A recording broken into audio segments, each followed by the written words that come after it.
In just hours, a highly anticipated meeting that could bring high drama to the White House. We may only hear about it, but never see it. President Trump will host New York City Mayor-elect Zohran Mamdani at the White House this afternoon. And this morning, we're learning about Mamdani's preparation for this high-stakes meeting by calling on some high-profile Democrats like Hakeem Jeffries and Chuck Schumer for advice on how to best communicate with President Trump. The president has been repeatedly insulting Mamdani, threatening to withhold federal funds from New York and referring to him as a communist over and over again, which he is not. Still, Mamdani has said he wants to talk to the president and focus on ways that he can help New Yorkers. CNN's Gloria Pazmino has been following Mamdani's trail for the longest.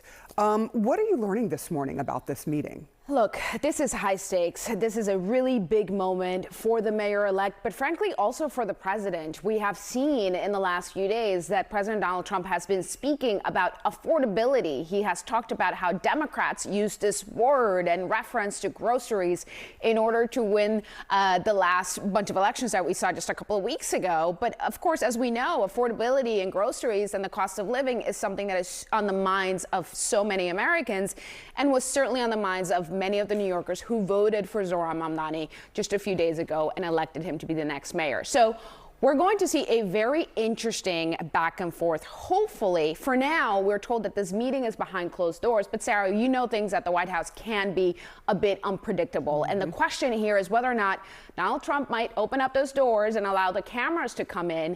And what happens then will be even more interesting, because we've seen how some of these public meetings play out before, where he meets with whether it's state leaders or leaders from other countries. Sometimes he tries to embarrass them. We saw Vladimir Zelensky get berated for not wearing a suit to the White House. So it could really go off the rails. And Mamdani knows that he has to kind of be on his feet. So he got some advice on how to do that from Senator Chuck Schumer, Hakeem Jeffries, Governor Kathy Hochul. All of them have had conversations and have a relationship, even if a tense one at times, with President Trump. We know that Mamdani is on his way. He tweeted just a short while ago a selfie from what it looks like the inside of an airplane.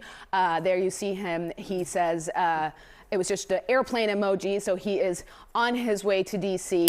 But you know, considering what we know about how these two men have spoken about one another in the last few months, I think there's a lot of people who are going to be closely watching to see how it goes. Take a listen to just how Trump and Mamdani have been talking about each other in recent weeks.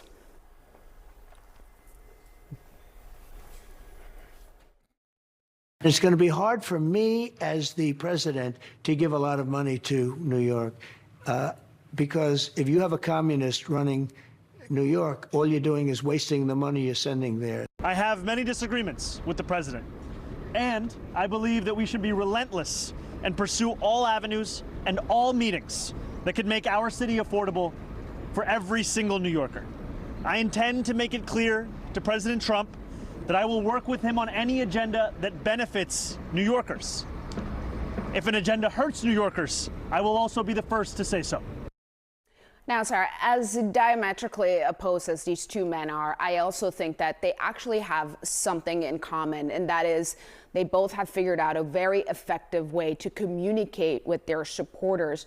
These two are from New York. They're both from Queens.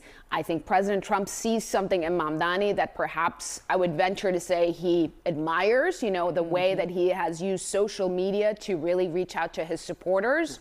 And, you know, his focus on affordability and really what is a populist message that he himself used to get so many of his supporters. That's right. The affordability issue is the economy. It's just another word for it. And that's how Donald Trump got into office himself.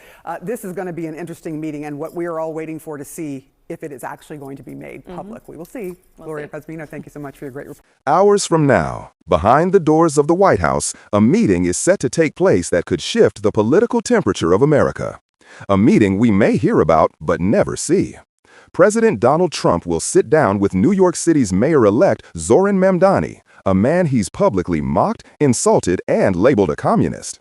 Mamdani denies that label and instead says this meeting isn't about pride, it's about people. Two men, same city, same Queens roots, but radically different visions for America. Why this meeting matters. This isn't just a political courtesy meeting. This is a battle over funding, power, and the future of New York. Trump has threatened to withhold federal support. Mamdani says he's here to negotiate, not for himself, but for millions of New Yorkers struggling with affordability. Groceries, rent, utilities, transportation. The cost of living crisis, the very issue both men are now trying to claim ownership of. The White House says this meeting will happen behind closed doors. But if history tells us anything, Trump doesn't always follow the script. He may open those doors, he may invite cameras, and if he does, tense, unscripted political theater could unfold live. We've seen it before, leaders humiliated, criticized, or challenged on camera. And with millions watching, Trump knows every second could become a viral clip. But Mamdani isn't walking in blind. He has spent the last several days on calls with the Democratic leadership, Chuck Schumer, Hakeem Jeffries, and Governor Kathy Hochul, leaders who've stood across from Trump before. The advice was simple: stay calm, stay focused, speak for the people, not the argument. The unexpected twist. And yet, there is something surprising here. For all their clashes, Trump and Mamdani have something in common. They speak directly to their supporters. They bypass traditional politics. They use social media as a weapon and a megaphone. They're not just politicians, they're movements. What could happen?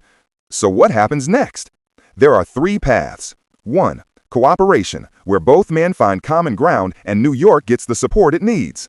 2. A tense but civil negotiation, guarded, strategic, and controlled. 3. A public confrontation, cameras rolling, voices raised, and headlines exploding across the world within seconds. For the American people, especially those struggling in New York, this isn't just about politics. It's about survival. It's about affordability. It's about whether leadership will fight for relief or fight each other. So now, we wait. 2 leaders, 2 ideologies, 1 meeting that could reshape the future of the country's biggest city. Will this be a breakthrough or a breakdown? We'll find out soon.